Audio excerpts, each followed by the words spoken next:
Hello বন্ধুরা, কেমন আছেন আপনারা সবাই? আজকে আবার নতুন একটা ভিডিও নিয়ে আমি চলে এসেছি। আজকের ভিডিওটা একটু অন্যরকম হতে চলেছে। আমি আজকে একটা স্পেশাল জায়গাতে যাচ্ছি, যে জায়গাটা হলো অবনীন্দ্রনাথ ঠাকুরের বাগান বাড়ি, যেটা কোন্নগরে অবস্থিত।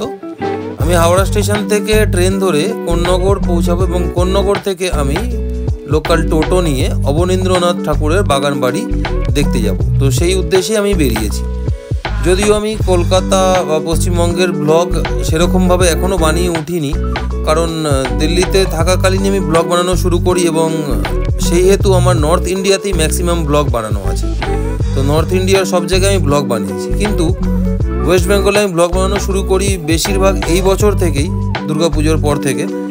এবং ভেবেছি যে যেহেতু আমি বাঙালি, তো আমার বাংলারও টুরিস্ট ডেস্টিনেশনগুলো লোকদের জানা উচিত, যাতে আরও টুরিস্ট অ্যাট্রাকশান এখানে বাড়ে। সেই প্রচেষ্টাতেই আমি ভিডিও বানাচ্ছি। এবং দেখতেই পাচ্ছেন অবনীন্দ্রনাথ ঠাকুরের বাগান বাড়ির সামনে আমি চলে এসেছি। কিন্তু এখানে আসার পর একটা বিশাল বড় স্ক্যামের মুখোমুখি আমাকে হতে হয়। আমি যেহেতু প্রথমবার এখানে এসেছি, আমিও ইউটিউবের ভিডিও কারোর দেখে এসেছি, আমি তো জানতামই না এরকম কিছু আছে আমাদের এখানে। তো এখানে আমি এসে যখন কাউন্টারের দিকে যাই, 10 টাকা টিকিট কাউন্টারে, তখন কাউন্টার থেকে আমাকে বলা হয় মোবাইল দিয়ে ভিডিও করলে চার্জ আছে। আমি বললাম চার্জ আছে? এত লক্ষ লক্ষ লোক ভিডিও বানিয়েছে, এত ইউটিউবে ব্লগ দেখেছি, কেউ তো বলেনি চার্জ আছে, সবাই বলেছে 10 টাকা টিকিট। আর আমি তো কোনো বিয়ে বাড়ির শ্যুট বা প্রফেশনাল শ্যুট করতে আসিনি যে আমি বিজনেস করতে এসেছি। আমি আমার সোশ্যাল মিডিয়ায় প্রমোট করব, 10টা লোক জানবে, আপনার ট্যুরিস্ট বাড়বে। এমনিতেও দেখুন কীরকম ফাঁকা, মশা মারছে বসে বসে কাউন্টারের লোকেরা। একটা ট্যুরিস্ট পর্যন্ত এই বাগান বাড়ির ভেতরে দেখতে আসেনি, কেউ নেই, পুরো ফাঁকা। আজকে আমাকে হঠাৎ করে বলছে 500 টাকা দিতে হবে।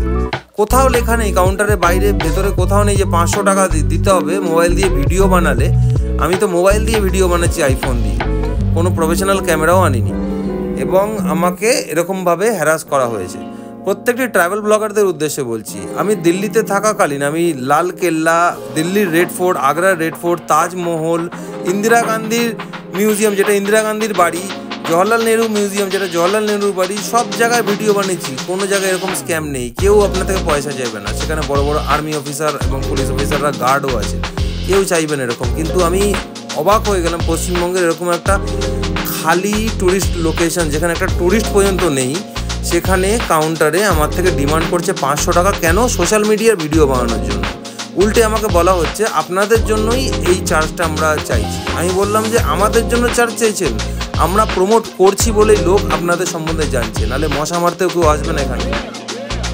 কাউন্টারের বাইরে একটা কাগজ, সাদা কাগজের মধ্যে নর্মাল পেন দিয়ে লেখা, মোবাইল ক্যামেরা দিয়ে ভিডিও বানালে চার্জ দিতে হবে। কত চার্জ সেটা মেনশন নেই, কিন্তু যখন আমি চার্জ জিজ্ঞাসা করলাম আমাকে বলা হলো 500 টাকা, যেটা কোথাও লেখা নেই যে 500 টাকা লাগবে।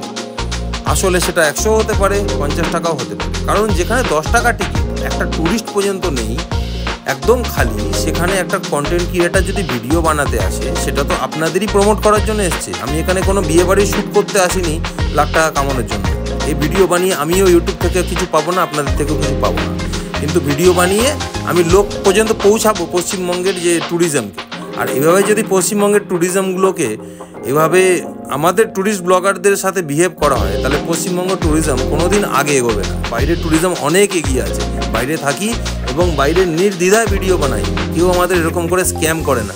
আমাদের নিজেদের স্টেটে আমাদের সঙ্গে এভাবে স্ক্যাম করা হয়। যাই হোক, এটা দেখে খুব খারাপ লাগলো, তাই আমি আর ভেতরে যাইনি 10 টাকা টিকিট। কারণ আমার 10 টাকা টিকিট দিয়ে দেখার একেবারেই ইচ্ছা নেই। আমি ভিডিও বানাতে এসেছিলাম সোশ্যাল মিডিয়ার ট্রাভেল ব্লগ বানানোর জন্য, এবং আমার সঙ্গে স্ক্যাম করা হয়েছে। তাই প্রত্যেকটি ট্রাভেল ব্লগারদের উদ্দেশ্যে বলছি, আসার আগে একবার ভালো করে দেখে আসবে। আর মানে এভাবে কখনো ট্রাভেল ব্লগ বানানো সম্ভব হয় না। আর যারা কাউন্টারে বসে আছে তারা হলো বড় স্ক্যামার। Thank you.